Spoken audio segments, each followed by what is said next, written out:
Waduh guys, Tangsan panik ya guys ketika ia harus dihadapkan dengan teknik pengulangan waktu dari sang harimau iblis hitam. Dari teknik tersebut, Tangsan pun terus merasakan kekuatan cincin rohnya yang berkurang drastis. Bahkan, Martial Soul parunya pun belum ada cincin sama sekali. Pemanggilan teknik apa ini? Tangsan pun merasa sangat tidak nyaman pada tubuhnya.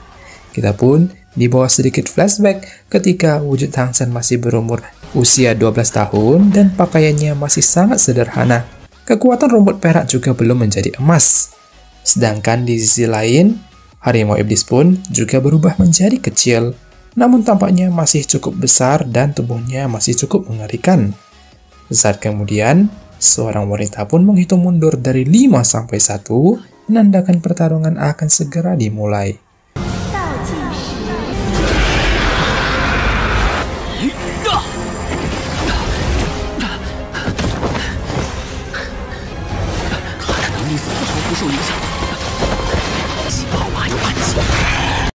Karena tidak bisa mengadu kekuatan, Tangsan pun hanya akhirnya menghindar menggunakan langkah atu dan sedikit pertahanan menggunakan formasi defense rumput perak karena itu masih bekerja. Karena tubuh harimau iblis yang juga mengecil, maka rumput perak juga masih bisa diandalkan. Untung saja, Tangsan berkata ia memiliki senjata rahasia yang sudah mulai ia rakit saat ia masih kecil, yaitu adalah senjata cuke crossbow dan juga bola pil jarum 1000 tusukan.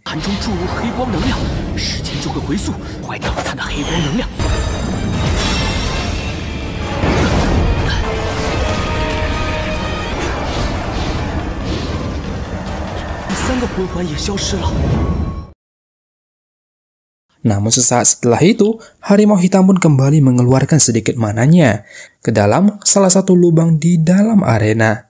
Tangsan merasakan atau tahu bahwa ketika ia mengumpulkan kekuatannya ke lubang area tersebut, maka semua orang akan berubah menjadi lebih kecil lagi. Jika hal itu terwujud, maka pun Tangsan akan berada di posisi yang sangat tidak menguntungkan. Ini pun sepertinya adalah teknik andalan dari harimau iblis hitam setiap kali ia melawan Master Roh ataupun hewan buas yang cukup kuat baginya. Karena dalam masa kecil, maka ia pun masih bisa berkemungkinan besar untuk bisa melawan. Bahkan diceritakan di dalam novel, Erming dan Taming juga bahkan tidak bisa membunuh harimau iblis hitam kali ini. Hanya bisa mengusirnya jauh keluar dari kediaman tengah hutan Xingtou saja. Karena metode kultivasinya yang harus membunuh hewan lain dan menyerap kekuatannya. Maka dari itu, sebagai penguasa hutan dahulu, Erming dan Taming pun sangat marah. Saat Tangsan melihat harimau iblis hitam itu, yang sudah bersiap untuk melakukan formasinya lagi, ia pun segera menerobos menggunakan senjata-senjata rahasianya.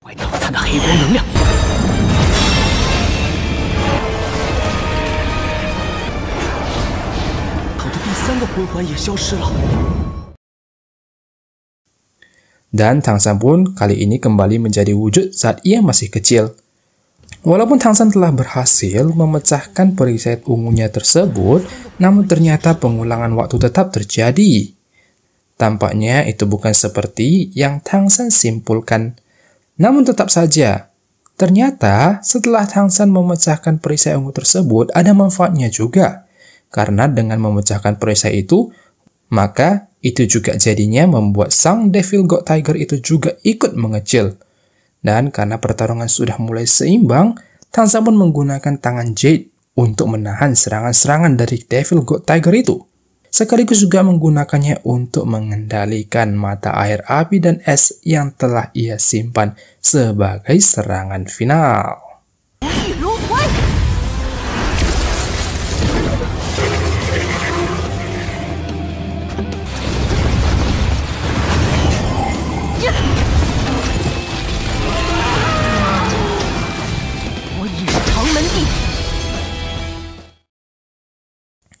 Digabungkan dengan keterampilan yang sudah Tangsan pelajari dari Sek Tang dulu, dan juga kekuatan dari mata air api dan es, Tangsan pun akhirnya bisa membunuh harimau tersebut.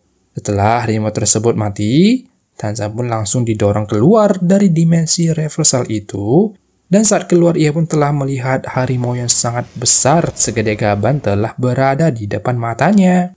Saat Tang San berusaha menyerap cincin jiwa tersebut, Tang San tidak sadar kalau ada wujud dewa iblis raksasa yang menjemal di depan hadapannya.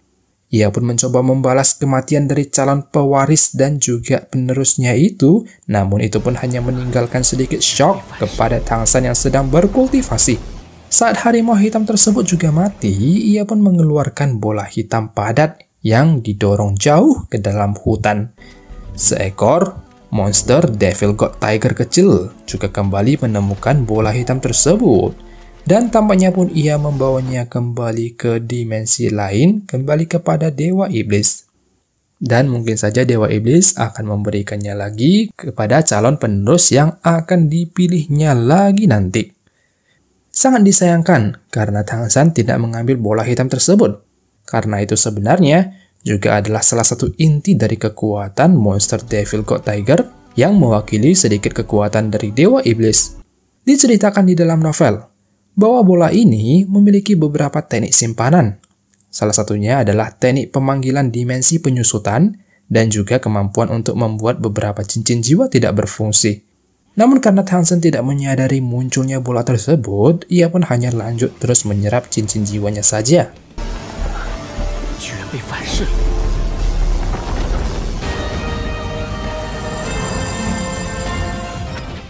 Dan setelah Tang San berhasil menyerap cincin jiwa tersebut, kini kekuatannya pun telah bertingkat menjadi level 94. Ia bisa merasakan palu Haotian dan juga petir yang ada di palu Haotian tersebut menjadi semakin kuat dan berat.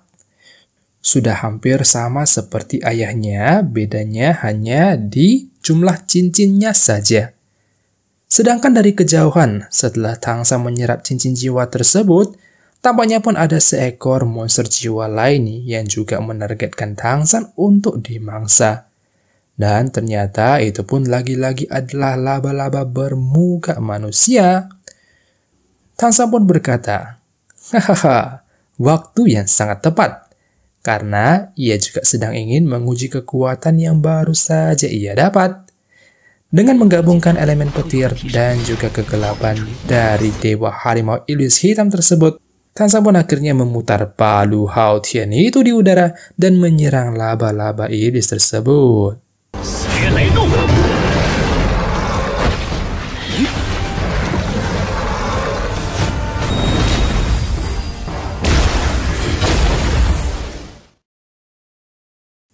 Ya, adegan pun dibuat sangat cepat. Laba-laba iblis itu langsung kalah dalam satu serangan saja. Sedangkan Tang San pun semakin bersemangat karena ia bisa bertemu dengan laba-laba berwajah manusia lagi dan kembali bisa menyerapnya untuk perkembangan tulang roh belakang.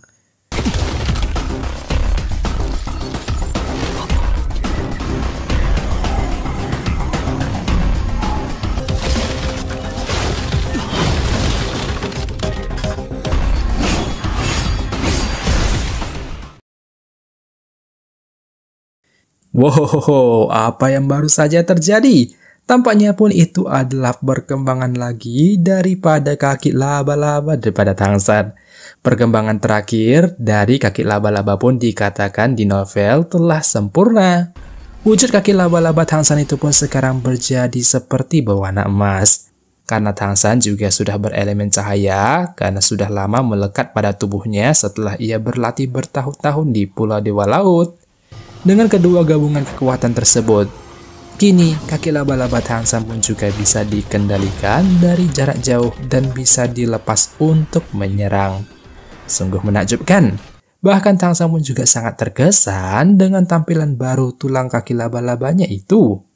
Kini selain bisa terbang, ia pun juga bisa mengendalikannya dari jauh dan tidak harus berpaku lagi pada serangan jarak dekat. Selanjutnya, ia pun hanya berpikir untuk segera menjadi dewa saja. Setelah Tang San menyerap cincin jiwa laba-laba berwajah manusia, ia pun akhirnya memutuskan untuk kembali melanjutkan perjalanan untuk mencari cincin jiwa ke-6, ke-7, dan ke-8. Sedangkan untuk cincin jiwa ke-9, Tang San pun sudah mempersiapkan untuk membunuh Raja Paus Iblis Dalam sebagai cincin jiwa ke-9-nya itu. Sebelum ia pergi, Tang San kepikiran untuk singgah sebentar ke tempat Erming dan Daming. Karena kasihan kan, mereka tidak disangka-sangka teman masa kecil Xiao ternyata sudah tiada. Dan kebetulan tempatnya pun tidak jauh. Jadi, ia pun memutuskan untuk pergi ke sana.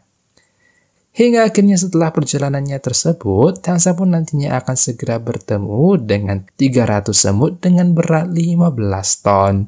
Nah, lalu bagaimanakah pertarungan Tang San dengan 300 iblis semut tersebut?